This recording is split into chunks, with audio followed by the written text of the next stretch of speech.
Assalamualaikum warahmatullahi wabarakatuh. Apa kabar semuanya? Tentunya kabar baik bukan? Alhamdulillah.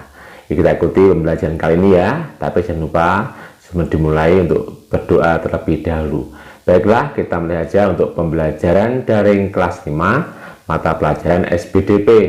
Kita masuk tema 5, subtema 1, 2, dan juga kita subtema 3. Subtema 1, lagu bertangga nada mayor. Ayo kita ingat kembali pengertian dari tangga nada. Tangga nada adalah susunan nada yang memiliki tinggi rendah yang teratur. Tangga nada mayor adalah tangga nada yang memiliki susunan nada berjarak 1, 1, setengah, 1, 1, 1, setengah. Ya, itu ada jarak atau intervalnya. Adapun ciri-ciri lagu bertangga nada mayor antara lain sebagai berikut. 1. Lagu bersifat optimis dan penuh keyakinan. 2. Dinyanyikan dengan riang, gembira, ceria, menyenangkan, dan penuh semangat. 3. Diawali dan diakhiri nada do. Terdapat juga lagu yang diawali dengan nada sol atau mi. Jarak atau intervalnya adalah 1, 1, setengah, 1, 1, 1, setengah. Itu adalah ciri-ciri lagu bertangga nada mayor. Jadi perlu diingat-ingat ya. Lagu bertangga nada mayor banyak ditemui pada lagu anak. Misalnya lagu bertema hewan atau tumbuhan seperti lagu yang berjudul Burung Kutilang, Lihat Kebunku, dan juga lagu yang berjudul Kucingku. Nah, ayo nyanyikan contoh lagu yang bertangga nada mayor berikut yang penuh dengan semangat ya.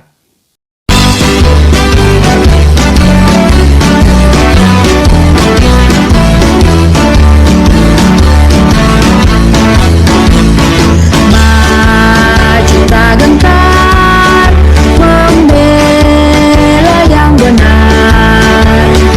Maju tak gentar, hak kita diserang. Maju serentak, mengusir penyerang. Maju serentak, tentu kita menang. Bergerak, bergerak, serentak, serentak, menerjang, menerjang, terkam. Tak gentar, tak gentar, menyerang, menyerang, majulah, majulah, menang.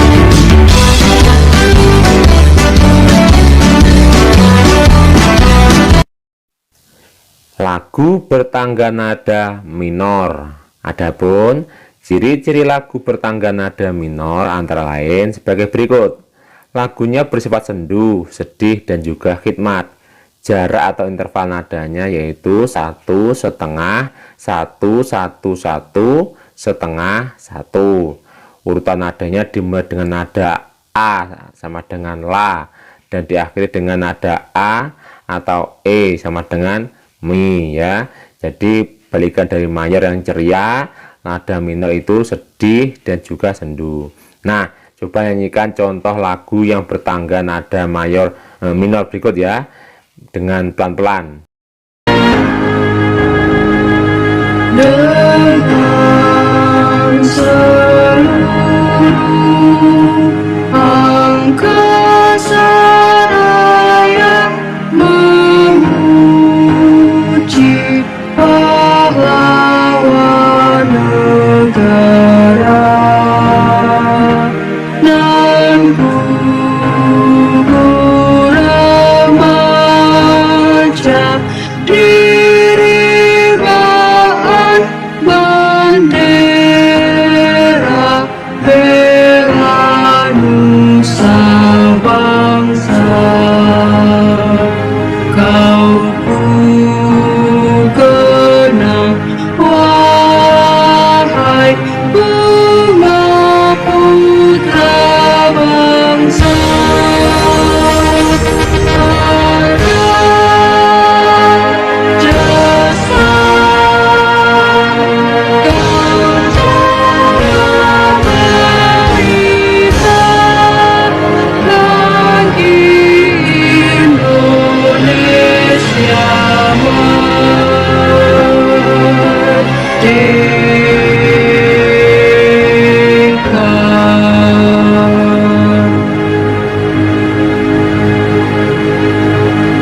Menyanyikan lagu bertangga nada mayor dan minor dengan iringan alat musik.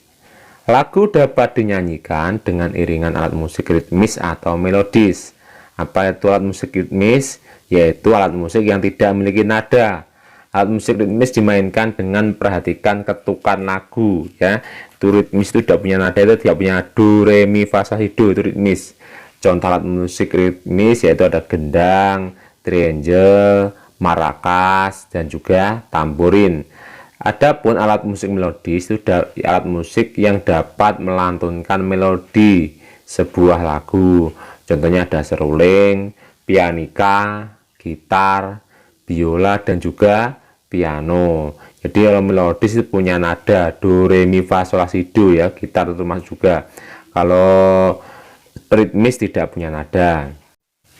Di sini contohnya ada gendang, ya. Selain gendang itu ada juga yaitu triangle, karena tidak mempunyai nada, ya, hanya menggunakan ketukan saja. Selain itu ada juga marakas, ya, seperti pentolan itu. Ada juga tamborin sama namanya ecek-ecek. Nah, itu juga ada alat musik ritmis. Nah, itu sudah beberapa contoh musik ritmis. Yang melodis contohnya ada seruling, ya, dan seruling itu ada juga gambarnya yaitu pianika, karena dapat dimainkan dengan solmisasi, ya, dengan nada-nada. Ada juga yaitu gitar. Selain gitar, contoh alat musik melodis lainnya adalah biola. Itu adalah beberapa contoh alat musik melodis dan ritmis. Kita masuk subtema 2, pementasan tari dengan iringan musik. Pementasan tari adalah kegiatan menampilkan karya seni tari yang bertujuan untuk menghibur penonton. Pementasan tari juga bertujuan untuk menghargai sebuah karya seni tari yang dibuat oleh pencipta karya tersebut. Beberapa hal yang perlu diperhatikan dalam pementasan tari antara lain gerak tari yang sesuai dengan tema tarian, pola lantai, tempat pertunjukan, properti, busana, tata rias, serta musik pengiring. Musik dan tari merupakan satu kesatuan. Iringan musik berfungsi sebagai pengiring gerakan dalam tarian, mengatur cepat atau lambatnya gerakan dalam tarian, memberi gambaran pada suasana tari. Misalnya, tarian sedih diiringi musik dengan alunan nada yang sedih atau pelan, serta sebagai penyemangat para penari. Iringan musik dalam tari dibedakan menjadi dua, yaitu iringan musik yang berasal dari manusia dan iringan musik dari alat musik. Iringan musik dari manusia misalnya tepukan tangan, hentakan kaki, atau nyanyian. Iringan musik dari alat musik misalnya gamelan, rebana, gendang, gambang kromong, dan alat musik band. Berikut adalah contoh tari dan alat musik pengiringnya. Ada tari saman dari Aceh, di musiknya rebana, tari serimpi Jogja dengan gamelan, tari lenong Betawi diiringi oleh gambang kromong. Jenis-jenis pola lantai dalam tari. Pola lantai adalah garis yang dilalui oleh para penari saat memperagakan gerakan tari. Pola lantai dibuat untuk memperindah pertunjukan karya tari. Ada dua macam pola lantai utama, yaitu pola lantai lurus dan lengkung. Dari pola lantai lurus dan lengkung dapat dikembangkan menjadi berbagai pola lantai, misalnya pola lantai lurus atau horizontal, lurus ke depan atau vertikal. Ada juga pola lantai diagonal, pola lantai zigzag, terus juga pola lantai lingkaran. Ada pola lantai lengkung ke belakang dan juga pola lantai lengkung ke depan. Materi selanjutnya yaitu properti, tata rias, dan busana dalam tari kreasi daerah. Properti tari merupakan salah satu pelengkap sebuah tari kreasi daerah. Properti yang digunakan dalam tarian menyesuaikan tema tari yang dibawakan. Yang ketiga, properti tari berfungsi membantu menegaskan makna dalam tari dan membuat tarian lebih menarik. Selain properti tari, dalam pementasan tari memerlukan tata rias dan busana yang sesuai dengan tema tarian. Tata rias berfungsi memperindah penampilan dan perjelas tema tarian. Yang keenam, busana dalam tarian juga disesuaikan dengan tema tarian. Busana tari biasanya berwarna mencolok dan berwarna-warni. Itu ciri khas dari busana dalam tarian. Tari dan propertinya. Tari tradisional caping ngancak yang berasal dari Lamongan, Jawa Timur menceritakan tentang kehidupan petani.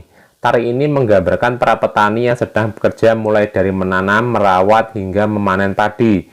Seperti petani sebenarnya, para penari juga mengenakan caping. Caping merupakan penutup kepala yang biasa dikenakan petani saat bekerja sawah. Caping berbentuk kerucut terbuat dari anyaman bambu. Ya, caping kayak kukusan ini dari anyaman bambu. Itu ciri khasnya milik petani. Tari Alang Babega dari Minangkabau, Sumatera Barat merupakan sebuah tarian khas daerah yang menggambarkan burung elang yang melayang-layang di udara. Burung elang ini mengepakkan sayapnya mencari mangsa, kemudian menukik dan menyambar mangsa tersebut. Itu ciri khas dari tarian tersebut ya. Alam dalam tarian. Alam tidak dapat dipisahkan dari kehidupan masyarakat suku Mentawai yang tinggal di Pulau Nias, Sumatera Utara. Selain menjadi sumber kehidupan, alam memberikan inspirasi seni. Alam sebagai inspirasi seni dapat dilihat dari tarian tradisional mereka yang diberi nama Turuk Langgai. Dalam tarian ini, penari menirukan aneka gerak hewan seperti unggas, kelinci, dan monyet. Nah, tarian ini biasanya ditarikan sebagai penutupan prosesi pengobatan yang dilakukan oleh ahli pengobatan tradisional suku Mentawai. Tujuan tarian ini adalah memberikan penghiburan kepada si sakit agar segera sembuh.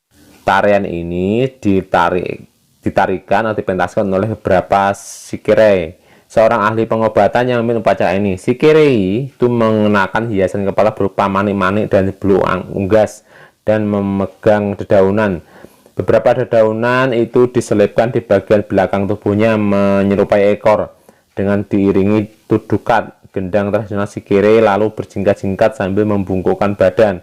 Kepalanya menengadah ke atas sambil mengepakkan daun di tangan. Kakinya menghentak ke depan lantai, ya, ke papan lantai menghasilkan suara ritmis yang teratur. Keduanya berputar-putar keliling, terkadang saling mengejar atau berjajar berhadapan. Langkingan keluar dari mulut sikirei dalam temaram lampu petromak. Bayangan para sikirei yang menari jatuh di dinding tampak seperti dua ekor burung yang menari di alam bebas. Nah, usai menarikan gerakan unggas, ya, sikirei kemudian memulai gerakan yang lain. Ia melompat tinggi dan lihat lincah bahkan seekor kelinci. Tangkai daun yang awalnya dijadikan sebagai sayap dinaikkan sejajar dengan telinga. Gerakannya pun terlihat menarik, bahkan seekor kelinci yang berlari menghindari kejaran mangsanya. Ini adalah contoh tarian yang menggunakan properti dan juga gerakan seperti dari alam, ya, ada kelinci dan sebagainya. Kesimpulannya adalah pementasan tari adalah kegiatan menampilkan karya seni tari yang bertujuan untuk menghibur penonton. Yang kedua, beberapa hal yang berbeda dalam pementasan tari antara lain gerakan yang sesuai dengan tarian, pola lantai, tempat pertunjukan, properti, busana, tata rias, serta musik pengiring. Baiklah, kita masuk pada subtema 3, karya seni topeng. Topeng adalah suatu alat penutup muka yang punya nilai estetik atau keindahan. Itu adalah pengertian dari topeng. Topeng biasanya terbuat dari kayu, kertas, tanah liat, dan bahan lainnya. Di wilayah Nusantara, topeng memegang peranan penting, yaitu menyimpan simbol-simbol penting dalam upacara membuat karya seni topeng. Bahan utama untuk membuat topeng adalah kayu. Jenis kayu yang dapat digunakan adalah kayu mauni, rambutan, waru, sengon, dan lainnya. Kayu pule juga termasuk ini ya. Alat yang bisa digunakan untuk membuat topeng ada gergaji atau pisau tata dan alat pemotong lainnya. Sekarang kita akan belajar cara membuat topeng dari bahan yang sederhana, yaitu dari kertas karton dan kertas koran bekas. Yang pertama, buatlah sketsa dasar wajah berbentuk oval pada selai kertas karton. Kemudian pada sekelilingnya, di sisinya yaitu beri tanda garis seperti gambar. Gunting sekeliling sketsa sesuai garis yang telah dibuat. Nah, digunting mengelilingi sketsa tersebut agar nanti bisa berbentuk melingkar oval. Lipat dan tekuk sketsa dasar wajah berbentuk oval. kemudian stapler satu persatu sehingga membentuk seperti gambar di samping. Yang selanjutnya yaitu gunting kertas koran berukuran kecil. Tempelkan potongan kertas pada bentuk dasar wajah topeng agar bentuk dasar topeng dari kertas koran menjadi mengeras atau keras. Yang kelima, bentuk dasar topeng yang sudah selesai ditempeli guntingan kertas koran seperti itu ya, masih berbentuk lengkungan saja. Nanti kita tinggal beri motif. Yang keenam, buatlah bagian-bagian wajah topeng seperti alis, hidung, pelipis, dan mulut dengan teknik melipat, menggunting, dan menempel.